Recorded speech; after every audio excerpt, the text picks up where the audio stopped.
పెళ్ళి అయ్యి నెలైంది, ఈ రోజుకి నెల అయింది.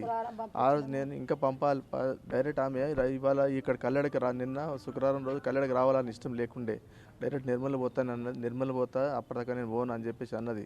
కాకపోతే ఏంటంటే అక్కడ నిన్న అది గుడ్ ఫ్రైడే ఇవాళ ఏమో ఇవాళ ఏదో పండుగ ఉందట, బర్త్డే రేపు, ఇవాళ ఏదో ఈస్టర్ పండుగ అని చెప్పేసి ఊరంతా మేకలు కోసుకుంటారు, అందరు కలిసి ఉంటారు, రావాలని యారోళ్ళు ఆమె తోటి కోడలు ఆమె వాళ్ళ వదినే అమ్మ వాళ్ళందరూ ఎన్ని రోజులు ఉంటావు కొత్త పెళ్ళి అయిన అమ్మాయికి ఎన్ని రోజులు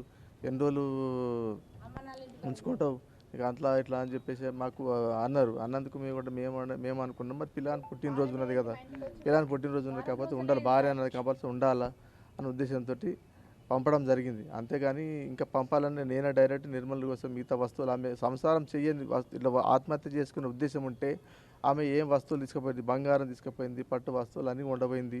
మళ్ళీ ఇంకా ఎందుకు కిచెన్లో కావాల్సిన ఐటమ్స్ అన్ని ఆర్డర్ చేసింది ప్లాస్టిక్. ఇంకా అది ఏం చేసింది అన్నట్టు ఆమెకి ఏం చేసినా మాకు చెప్పదు, ఏం జరిగింది అన్నట్టు నాతో చెప్పలేదు. ఈమె మా చెల్లెలు కానీ నాతోటి చెప్పలేదు, అలాంటి చెప్పలేదు.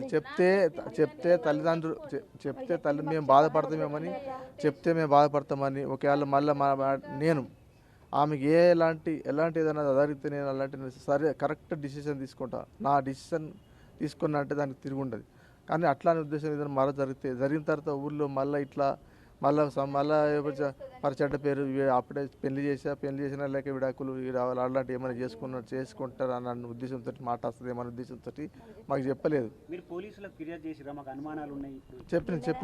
చెప్పినాం నిన్న మాకులు పోలీస్ స్టేషన్లో చెప్పినాం. మాకు అనుమానం ఉంది అంటే మీరు చెప్పండి, అప్లికేషన్ ఇవ్వండి, ఆడ పోస్ట్ మార్టం ప్రకారం ఎలాంటి మీరు అనుకునే అలాంటివి ఉంటే మేము దాంట్లో ఎఫ్ఐఆర్ ఫైల్ చేసి మీకు చేస్తాం.